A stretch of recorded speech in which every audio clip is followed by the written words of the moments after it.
우리 오늘은 고린도전서 9장 16절부터 23절 말씀을 통해서 나를 힘들게 하는 것들이라는 제목을 가지고 하나님 말씀 증거하도록 하겠습니다.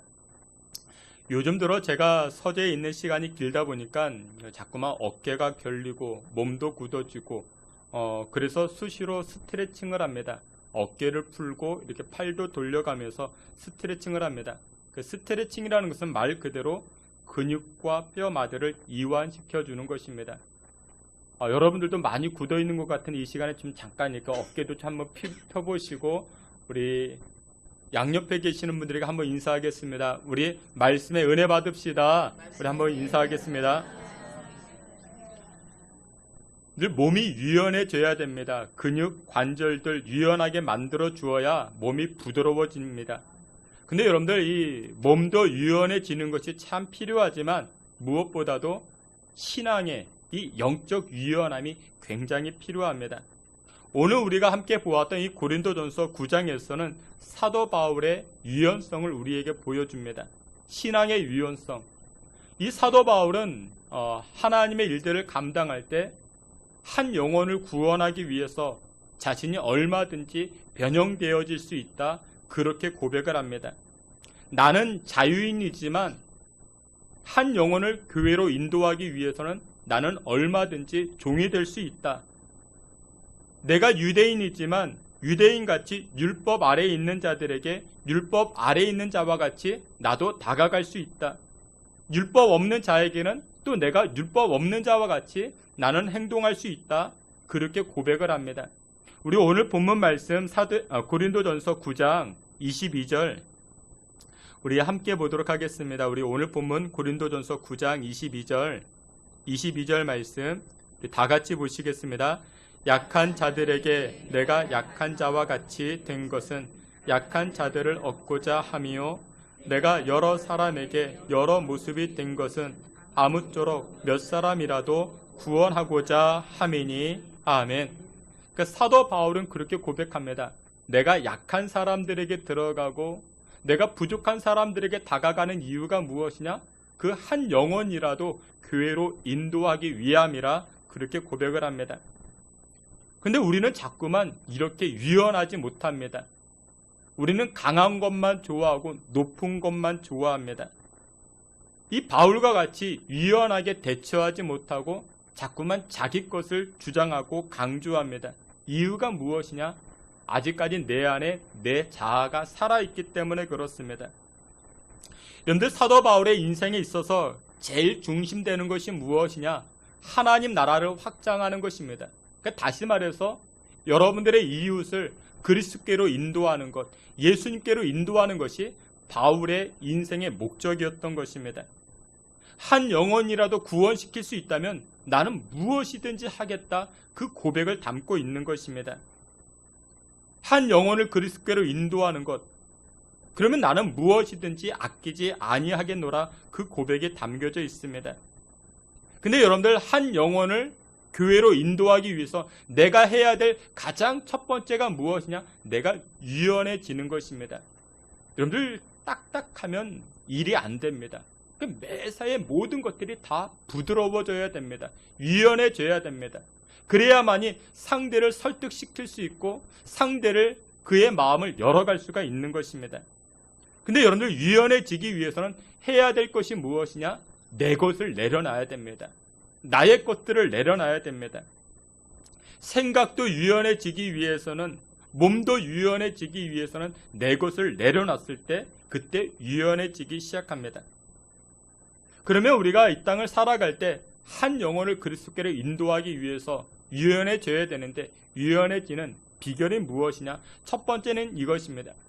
우리 존재 목적을 깨달아갈 때, 우리 인생의 목적을 깨달아갈 때 우리의 삶이 유연해지기 시작합니다. 오늘 본문 16절에 이렇게 말씀합니다. 우리 16절 말씀 고린도전서 9장 16절 우리 다 함께 보겠습니다. 내가 복음을 전할지라도 자랑할 것이 없음은 만일 복음을 전하지 아니하면 내게 화가 있을 것이로다. 아멘. 사도 바울, 이 사도 바울은 한 65세 정도 살았습니다. 나중에 순교를 당했지만 65세 정도를 살았는데 20대 중반에 다메섹 도상에서 예수님을 만나게 됩니다. 그 요즘 말로 이야기하면 다마스커스, 시리아 그쪽 나라에 있는 이 다마스커스를 의미합니다. 근데 이 다메섹에서 이 사도 바울이 예수님을 만나고 인생이 완전히 달라집니다. 약간만 수정된 것이 아니라 인생이 완전히 달라집니다. 이 바울은 원래 유대인입니다.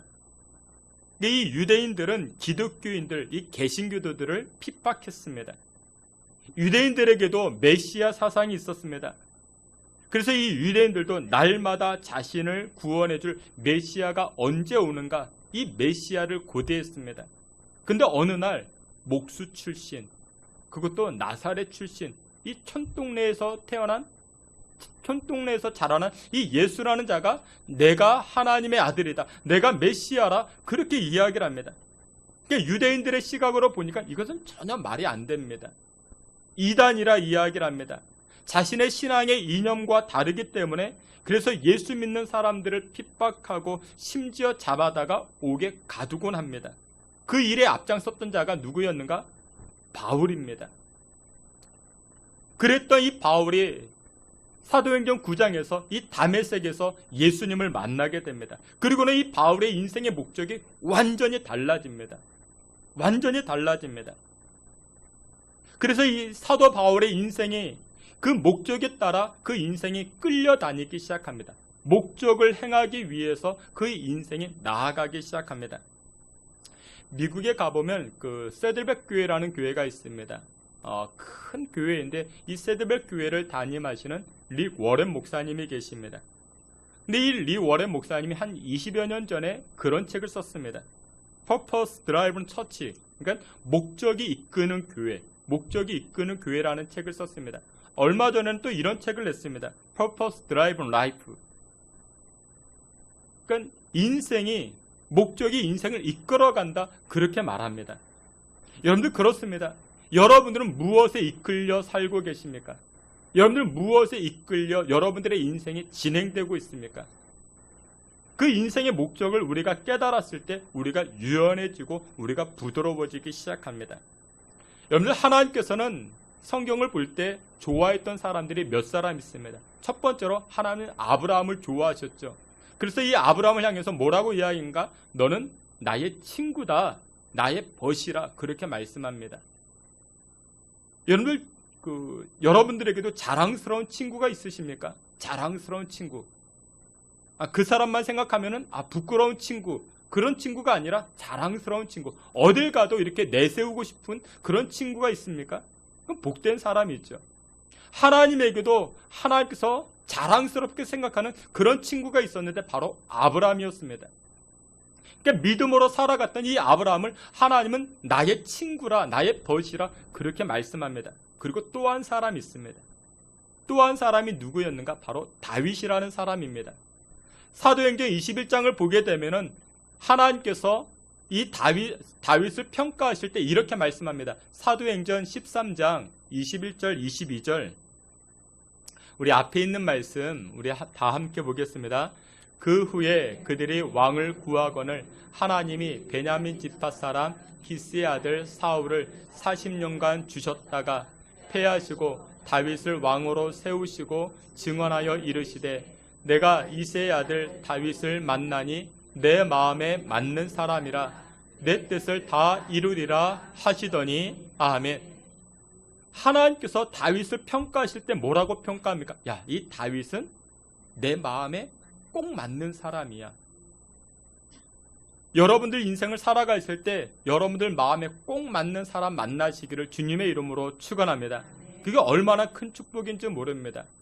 여러분들 결혼도 마찬가지입니다. 배우자도 내 마음에 꼭 맞는 사람과 평생 사는 것이 얼마나 큰 축복인지 모릅니다. 한 집에 같이 사는데 아내가, 남편이 내 마음에 안 맞습니다. 그러면 여러분들 그게 얼마나 고통스럽고 지옥 같겠습니까? 근데 하나님께서는 이 다윗을 대할 때에, 이 다윗을 만날 때에 내 마음에 꼭 맞는 사람이라 그렇게 말씀합니다. 근데 왜 이 다윗이 하나님 마음에 꼭 맞는 사람이 되었을까요? 이유가 무엇이었을까요? 사도행전 13장 36절에 이런 말씀이 등장합니다. 우리 36절 앞에 있는 말씀, 사도행전 13장 36절 우리 다 함께 보겠습니다. 다윗은 당시에 하나님의 뜻을 따라 섬기다가 당하였으되, 아멘. 다윗이 평생을 살아갈 때 무엇을 따라? 하나님의 뜻을 따라 섬겨 살았다. 성경은 그렇게 평가합니다. 근데 이 말씀만 보아서는 우리가 잘 이해가 되지 않는데, 영어 성경, NIV 성경을 보게 되면 이 구절을 이렇게 이야기합니다. David had served God's purpose. 그러니까 무슨 뜻이냐면은 하나님의 목적을 따라 살아갔던 이 다윗이라 이야기합니다. 하나님의 목적을 따라 살아갔던 다윗이었기 때문에 하나님은 다윗을 이야기할 때마다 이 다윗은 내 마음에 꼭 맞는 사람이야. 다윗은 자신의 인생의 목적이 아니라 하나님의 목적을 따라서 살아갔던 사람입니다. 여러분들은 여러분들의 인생을 살아갈 때 여러분들의 여러 목적이 있겠죠. 그렇죠? 목적이 있을 수 있습니다. 근데 우리는 우리 인생의 목적을 이루려 사는 사람이기보다는 무엇보다도 하나님의 목적을 이루며 살아갈 때 하나님 마음에 합한 사람이 될 수가 있는 것입니다. 그래서 다윗은 항상 어디를 가든지 무엇을 먼저 생각합니까? 하나님의 마음을 생각합니다. 결정하고 판단하고 무엇을 하든지 하나님의 마음을 먼저 생각합니다. 주께서 사랑하시는 귀한 성도 여러분들, 그래서 다윗은 그의 인생이 경직되지 않습니다. 편협하지 않습니다. 유연해집니다. 부드러워지기 시작합니다. 주께서 사랑하시는 귀한 성도 여러분들 모두가 하나님의 목적이 무엇인가? 하나님의 마음이 무엇인가? 그 모습을 통해서 여러분들의 인생도 유연한 삶을 살아가실 수 있는 저와 여러분들이 되시기를 주님의 이름으로 축원합니다. 여러분들 인생에는 두 가지 인생이 있습니다. 두 가지 인생인데 첫 번째 인생은 타이틀 인생이 있습니다. 타이틀 인생. 그리고 두 번째는 목적 인생이 있습니다. 타이틀 인생이라는 것이 무엇이냐면 쉽게 이야기하면 명함 인생입니다. 여러분들 명함 건네주는 걸 좋아하는 사람, 그 명함에는 뭐가 써 있습니까? 나의 직책이 써 있죠. 어디 뭐 회장이다, 어디 무엇을 했다, 쭉 자신의 타이틀이 쓰여져 있습니다. 그러니까 그것으로 자신을 증명하는 사람입니다. 또 하나의 인생은 목적 인생입니다. 그러니까 목적을 행하는 인생, 열매 맺는 인생이죠. 내가 어디 회장이다, 내가 어디 무슨 총무다, 내가 어디 무엇을 지냈다, 그게 아니라 열매 맺는 인생입니다. 여러분들이 우리 인생 가운데 이 둘 중에 어떤 인생을 사느냐가 굉장히 중요합니다. 여러분들 타이틀, 명함 인생은 항상 자신의 스펙이 자랑거리입니다. 여러분들 직책에 매달려 사는 사람들은 항상 분주하게 살아가야 됩니다. 왜 그랬냐? 여러분들 그 직책을 유지하기 위해서는 얼마나 신경 써야 될 것이 많은지 모릅니다. 밑에서는 치고 올라오죠. 위에서는 누르죠. 그래서 항상 전전긍긍합니다. 그러니까 항상 경직되어 있습니다. 내가 자리 뺏기는 것 아닌가? 내가 이 위치 잃어버리는 것 아닌가? 그러면서 항상 경직되어져 있습니다. 교회 안에서도 그런 분들이 계십니다. 교회 안에서도요, 교회 직책이 주어지지 아니하면 나는 쓸모없는 존재라 그렇게 말하는 분들이 계십니다. 그렇게 생각하는 분들이 계십니다. 하다못해 장로님이 되고 권사님이 되고 집사님이 되고 목사님이 되어야 무슨 일을 하려고 그런 분들이 계십니다. 여러분, 우리 교회는 그런 분들이 안 계세요. 그러니까 어떤 교회는 그런 분이 계십니다. 예를 들어서 무슨 장로 투표, 권사 투표를 하지 않습니까? 근데 거기에서 떨어졌어요. 떨어지는 이유가 여러 가지 이유가 있겠죠. 근데 떨어졌어요. 그러면 교회를 옮겨버립니다. 야, 나는 쓸모없는 존재라, 나 필요하지 않는 존재라, 그렇게 생각하면서 교회를 떠나버리는 분들이 계십니다. 여러분들 그게 아닙니다. 그런 분들이 직책에 따라가는 인생입니다. 근데 반대로 여러분들 직책으로 살지 아니하고 목적으로, 존재적 가치로 살아가는 그런 인생들이 계십니다. 오늘 본문에 등장하는 사도 바울이 그랬죠. 여러분, 이 사도 바울은 사도였습니다. 사도에게는 마땅히 따라가야 할 권리가 있습니다. 근데 그럼에도 불구하고 이 사도 바울은 자신의 권리를 주장하지 않습니다.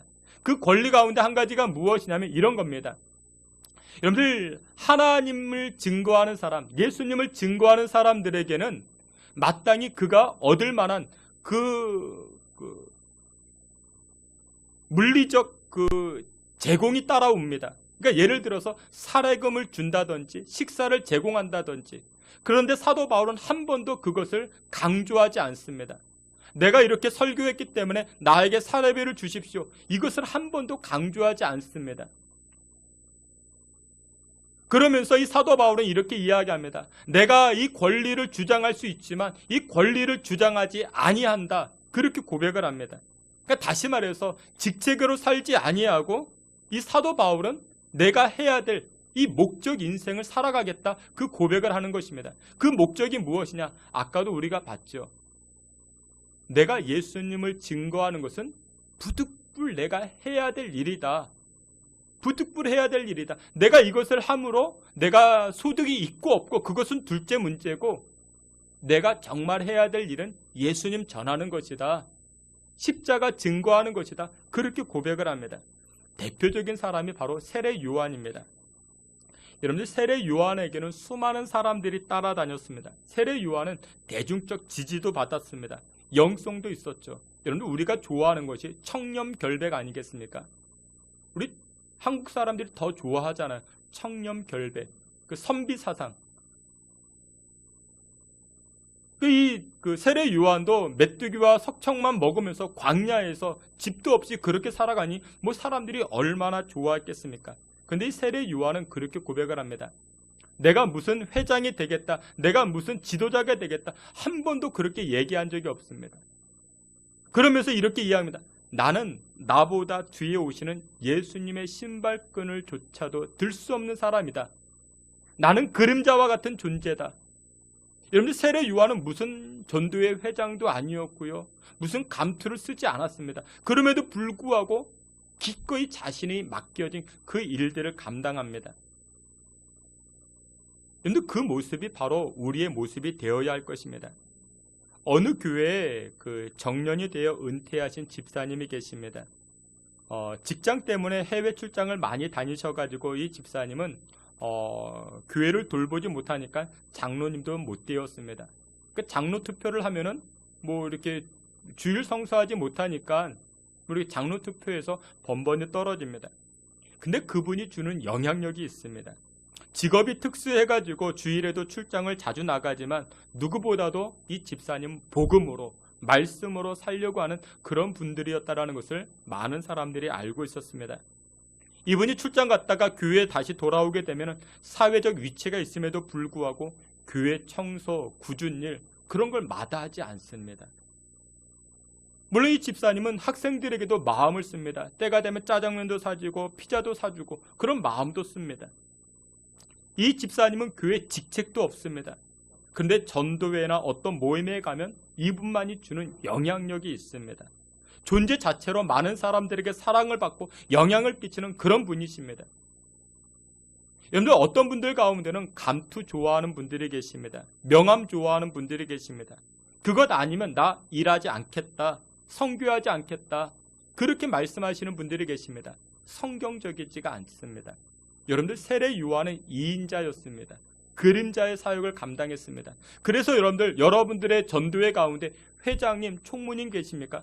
그분들만 일하는 게 아니라, 여러분들, 진짜 믿음의 사람은 아무 직책이 없지만 마땅히 내가 부득불 할 일임이라 영혼을 살리고 우리 전도회를 살리고, 여러분들, 회장님만 일하는 게 아니라, 임원들만 일하는 게 아니라 정말 빚도 없이 이름도 없이 숨겨진 자리에서 그렇게 하나님의 나라를 위하여 수고하고 애쓰시는 분들이 더 큰 상급이 주어지게 되는 줄 믿으시길 축원합니다.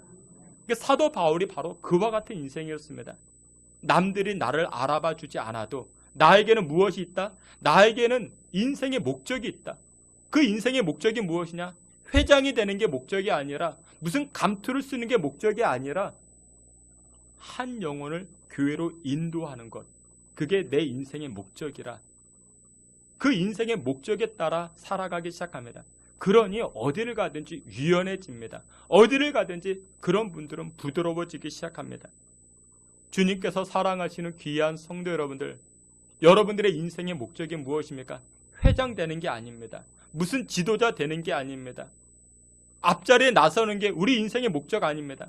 우리는 그저 소금과 같이, 빛과 같이 한 영혼을 예수님께로 인도하는 것, 그것이 여러분들의 인생의 목적 되어지고 그 유한함을 통하여서 하나님의 영광의 빛을 드러내실 수 있는 저와 여러분들이 다 되시기를 주님의 이름으로 축원합니다. 마지막 두 번째로, 우리가 인생을 살아갈 때 유연해지는 비결이 무엇이냐? 여러분들, 유연해지는 비결은 사람의 관심에 따라 사는 것이 아니라 하나님 관심에 따라 살아가는 것입니다. 우리가 자꾸만 유연해지지 못하는 두 번째 비결이 무엇이냐면 이 관심입니다. 우리 오늘 본문 말씀 고린도전서 4장 4절, 우리 앞에 있는 말씀 함께 보겠습니다.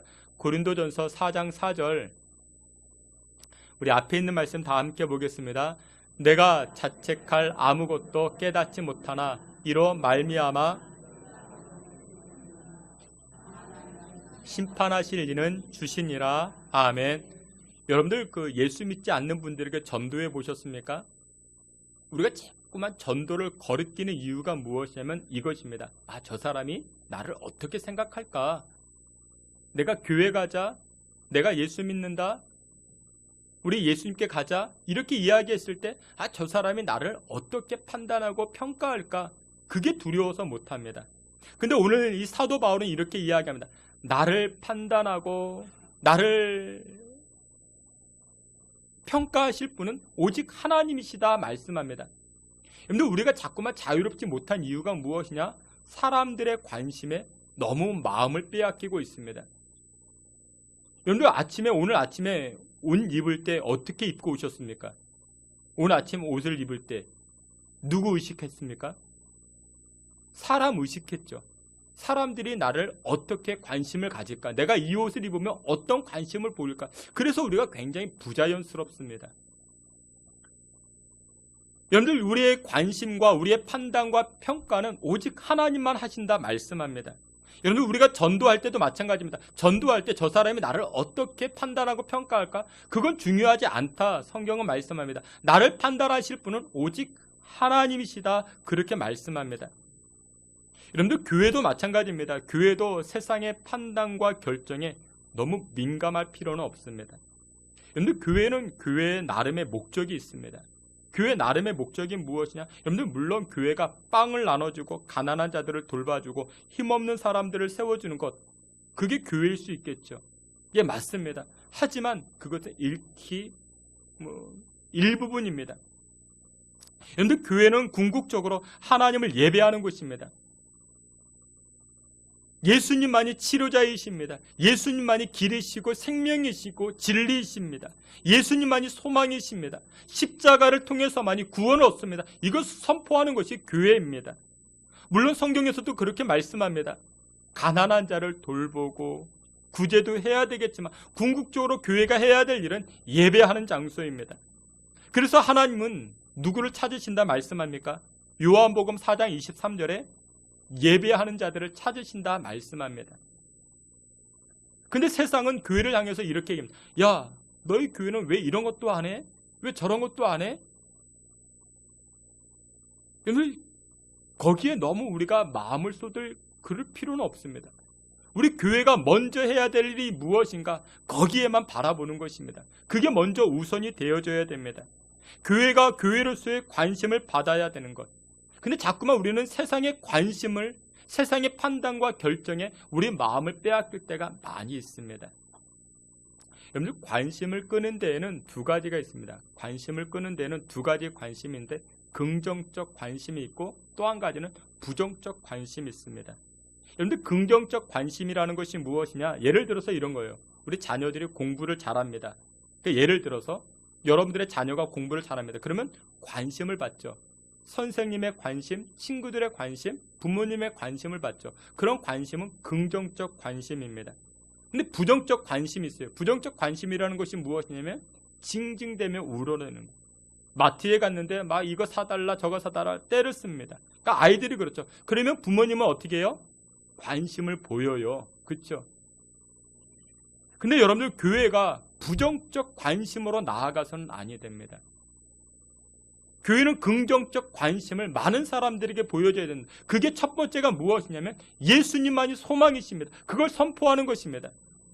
물론 교회가 떡을 나눠주고 빵을 나눠줘야 됩니다. 가난한 사람 돌봐줘야 됩니다. 근데 그것은 예배 이후에 차후의 문제이고, 먼저 믿음의 사람들이 모여서 해야 될 일이 무엇이냐? 하나님을 송축하는 것입니다. 그리고 십자가를 선포하는 것입니다. 제인 폰다라는 반전 운동가가 있습니다. 그 말이 좋아 반전 운동가이지 이 사람은 사사건건 반대합니다. 대표적으로 반대하는 것이 개고기를 반대합니다. 저를 그렇다고 제가 개고기를 좋아하는 것도 아닙니다. 그러니까 항상 이분은 그냥 반대가 습관이에요. 반대가 습관입니다. 근데 어렸을 때 이런 일이 한번 있습니다. 남동생 피터 폰다가 70대 초반 이 권총을 가지고 자기를 쏴버렸습니다. 그래서 앰뷸런스를 타고 병원으로 실려갑니다. 누나가 이유를 묻습니다. 왜 너 자신에게 총을 쐈느냐? 물어봐도 뭐 대답을 안 합니다. 며칠 동안 답을 안 합니다. 며칠 지나서 이 동생 피터 폰다가 이렇게 이야기합니다.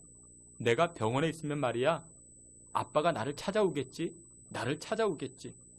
여러분들, 이런 관심은 잘못된 관심이죠. 그릇된 관심이죠. 여러분들, 우리를 힘들게 하는 것 중에 하나가 무엇이냐면 사람들의 관심에 너무 치우쳐 있습니다. 사람들의 관심에 너무 치우치다 보니까 잘못된 행동을 통해서 사람들에게 관심을 받으려고 합니다. 여러분들, 교회 안에도 그런 분들이 계십니다. 교회 안에도 긍정적 관심을 받는 분들이 계시고요. 교회 안에도 부정적 관심을 받는 분들이 계십니다. 우리가 기억해야 됩니다. 여러분들, 우리가 이 땅을 살아갈 때 우리가 긍정적 관심을 통해서 세상의 빛과 소금의 역할을 감당해 내어야만 할 것입니다. 여러분들이 예수 믿는 사람으로서 여러분들은 여러분들 주변 사람들에게 어떤 영향을 끼치고 계십니까? 부정적 관심, 야, 우리 부장님 피해 다녀야지, 우리 과장님 피해 다녀야지, 그게 아니라 여러분들 긍정적 관심을 보여주어야 됩니다. 그래야만이 그 영혼을 그리스도께로 인도할 수가 있는 줄 믿으시길 주의 이름으로 축원합니다. 말씀의 결론을 맺도록 하겠습니다. 우리가 이 땅을 살아갈 때 좀 유연하게 살아야 됩니다. 여러분들, 몸도 유연해져야 되고요, 생각도 유연해져야 되고, 무엇보다도 신앙적으로 유연해져야 됩니다. 사도 바울은 영혼 살리기 위해서 내가 얼마든지 유연해질 것이라 그렇게 고백을 합니다. 지난주에 제가 어떤 목사님들 모임에 가서 이 목사님들을 만나게 되었습니다. 이 성동구 그리고 광진구 그 관할에 계시는 그런 목사님입니다. 근데 지난주에 이분들 한 3개 교회가 모여가지고 이렇게 축구 시합을 했대요. 청년들 그리고 학생들 모여가지고 축구 시합을 했대요. 그러면서 제가 그 목사님들에게 이렇게 이야기했습니다. 목사님, 우리 교회도 좀 끼워달라고. 우리 학생들, 축구하는 학생들이 제법 있거든요. 한 팀을 만들어가지고, 우리도 하겠다고. 여러분들, 목사님은 성경만 들고 다니면 안 되고, 축구화도 신어야 됩니다.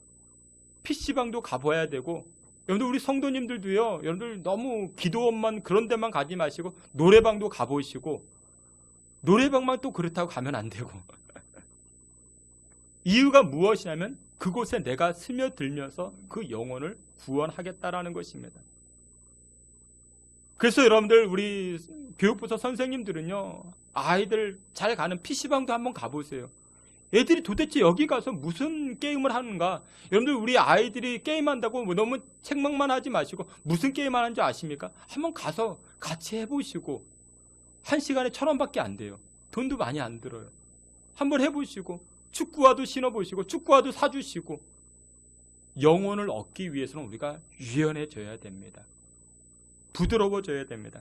주께서 사랑하시는 귀한 성도 여러분들, 여러분들 이번 한 주간 예수 믿는 사람으로서 너무 경직되지 마시고 영적인 삶을 통해서 유연해져서 여러분들 주변에 많은 영혼들을 예수님께로 인도하여 하나님의 영광의 빛을 드러내실 수 있는 저와 여러분들이 다 되시기를 주님의 이름으로 축원합니다. 아멘. 하나님, 우리를 경직시키는 것들로 인하여 우리가 힘들어합니다. 직책 인생을, 타이틀 인생을 살아감으로 말미암아 우리를 힘겹게 합니다. 그와 같은 인생 살지 않게 하시고 우리의 목적이 무엇인가, 우리 존재적 가치를 깨닫고 살아감으로 인하여 우리가 자유하게 하시고 또한 많은 영혼들을 예수님께로 인도하는 데 쓰임받는 귀한 인생들 되게 해 주시옵소서. 예수님의 이름으로 기도하옵나이다. 아멘. 우리